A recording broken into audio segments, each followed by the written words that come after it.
It is the Lord. As soon as Simon Peter heard him say, "It is the Lord," he wrapped his outer garment around him, for he had taken it off, and jumped into the water.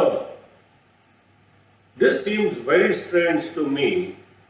You would jump into the water after removing your outer garment. Why he put it on and jumped into the water? Now I just want to interpret it from the word itself. This is a very strange occurrence, but I want to get some understanding from the word itself. And so what I'm remembered about is when Adam sinned, he took a couple of leaves to cover himself and he also hid. What man tends to do is try to cover himself, and understanding that that is not sufficient, man goes on to also hide himself. Sin takes you away from God and makes you do your own things to cover yourself. The only covering you could get is the covering of Yeshua, Jesus. And at that time, it's better for man to say, "Lord, I messed it up again. Lord, I faltered again. Forgive me." Rather than trying to cover up ourselves and hide ourselves. Covering oneself by his own understanding is what is called religion.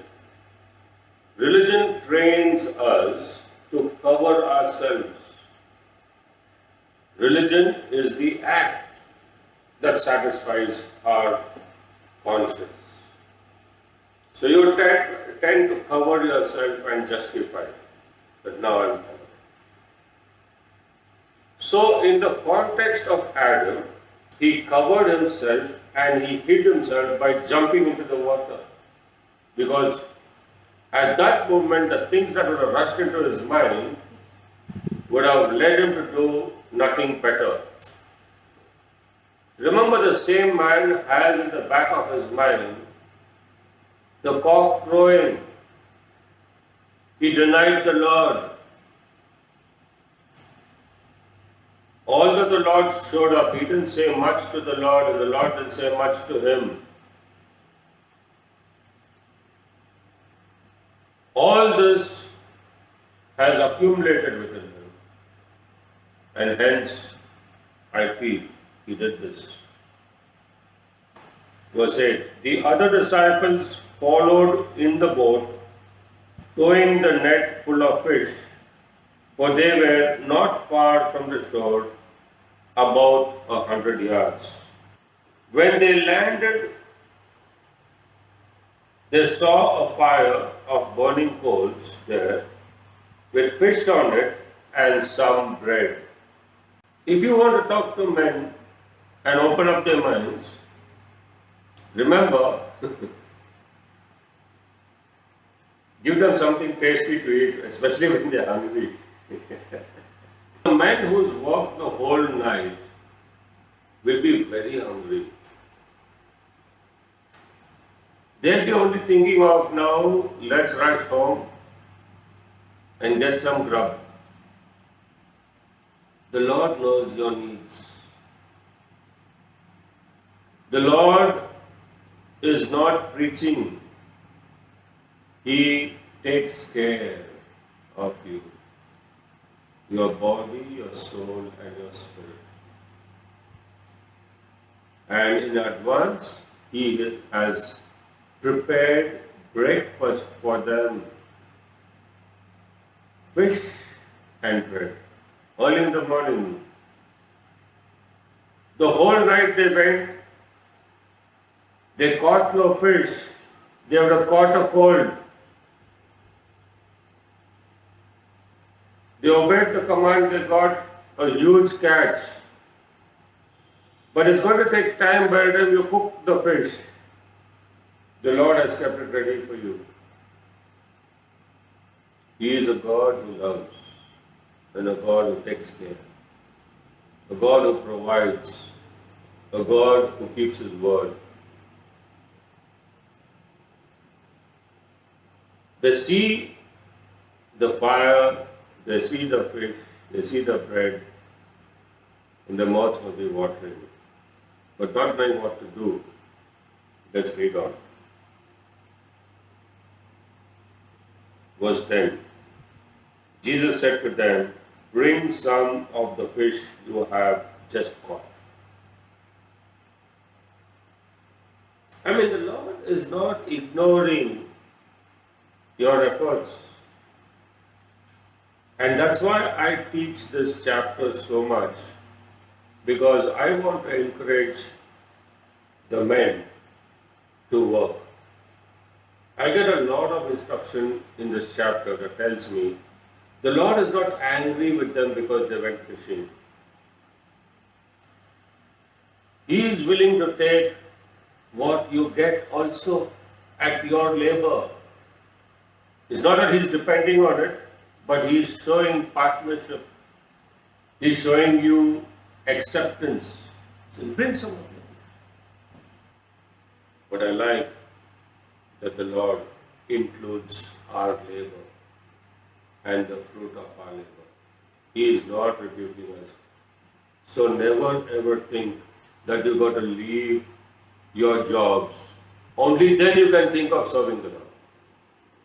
Like we have heard, in so many cases, I resigned my job, I gave up my job, I was this, that and the other.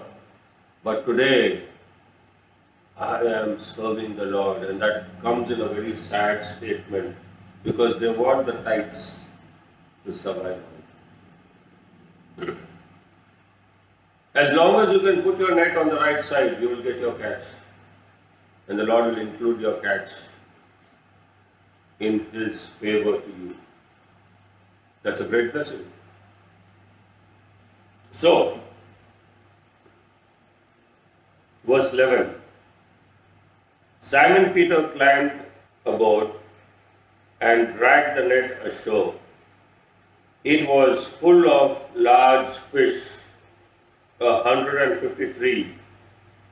But even with so many, the net was not torn.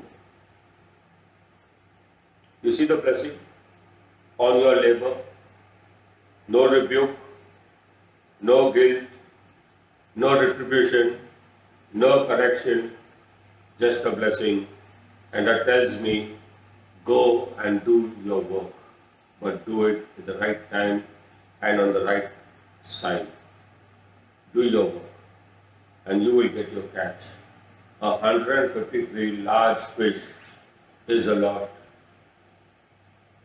For just one command, they got, is a lot.